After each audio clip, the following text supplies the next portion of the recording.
Welcome to Cross Culture. This is Bryce, where we engage culture with Christ by addressing culture's biggest problems and questions from a biblical perspective. We want to let the gospel be a voice within culture in order to transform culture into kingdom culture.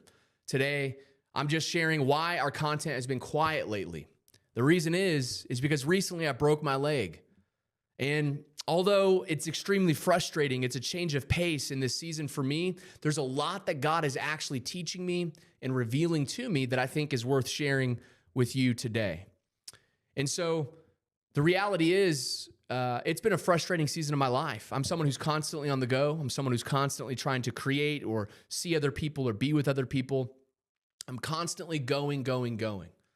And when I broke my leg, life practically slowed down. I had to get surgery the same week. I was laying in bed for a long time, had to keep my foot elevated, limited mobility. I still can't put weight on it. I'm going to be in a boot for probably 8 weeks. I'm someone who likes to stay very active, on the go. And so when this first happened, I thought, man, what an interruption. What an interruption to my life. But really what God is showing me, and it's really humbling that he's showing me this, it's that me breaking my leg is not an interruption, it's an invitation from God. It's an invitation from God. And what I saw as an interruption is now this beautiful invitation into intimacy with God. And so sometimes God slows us down. This is what God is revealing to me, that sometimes he slows us down to draw us deeper with him.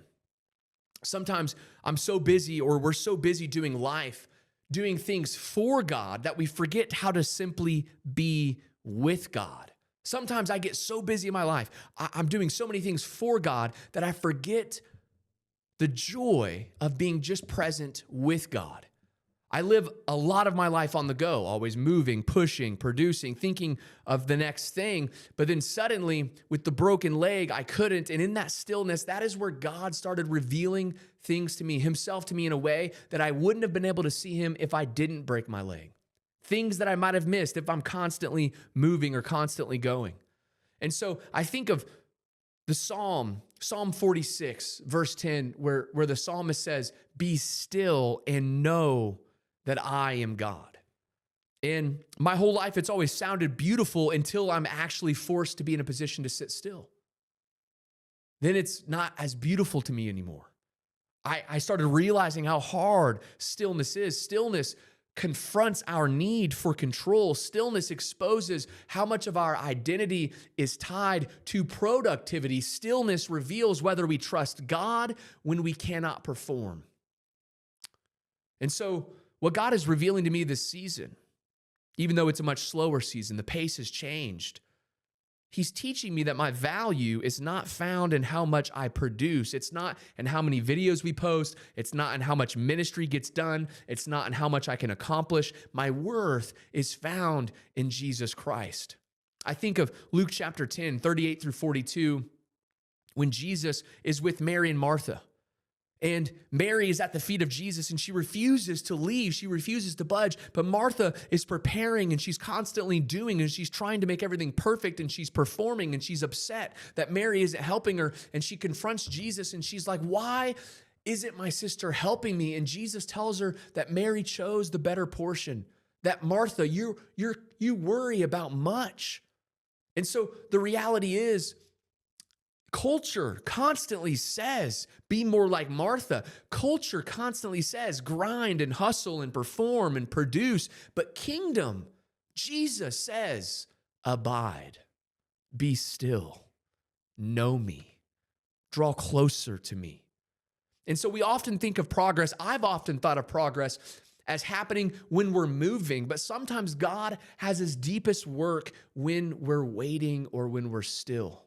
Healing, humility, dependence, perseverance, trust.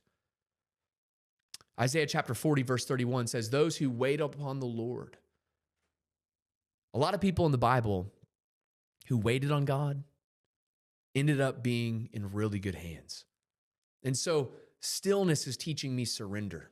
When life takes away your ability to keep pushing forward in your own strength and your own capacity, you learn what surrender really looks like. Trusting God is easy when life is moving the way you plan. Trusting him when life stops, that's when faith gets difficult. So maybe your leg isn't broken physically. Maybe it's burnout for you. Maybe it's grief. Maybe it's disappointment. Maybe it's heartache or broken relationships. Maybe God has allowed a season in your life where everything is slowed down. My encouragement to you is don't waste the stillness that God presents when it presents itself. Don't waste the silence. God may be speaking to you in a way that you wouldn't be able to hear him if your life was just moving at the same pace that it always has been. So thank you for being patient with us at Cross Culture. Cross Culture is back. I've still got a broken leg. The surgery went well. I'm going to be in a boot for a couple more weeks, but we're going to be getting content out a little bit more regularly. So I'm excited for that. But before we move forward, I just wanted to share with you what God has been teaching me in this stillness. Sometimes the greatest growth doesn't happen when we're running. Sometimes it happens when God makes us stop. And so sometimes God breaks our pace before he builds our faith. If you're watching this video, thanks for watching. Make sure to subscribe, like the video, share with a friend. And until next time, God bless.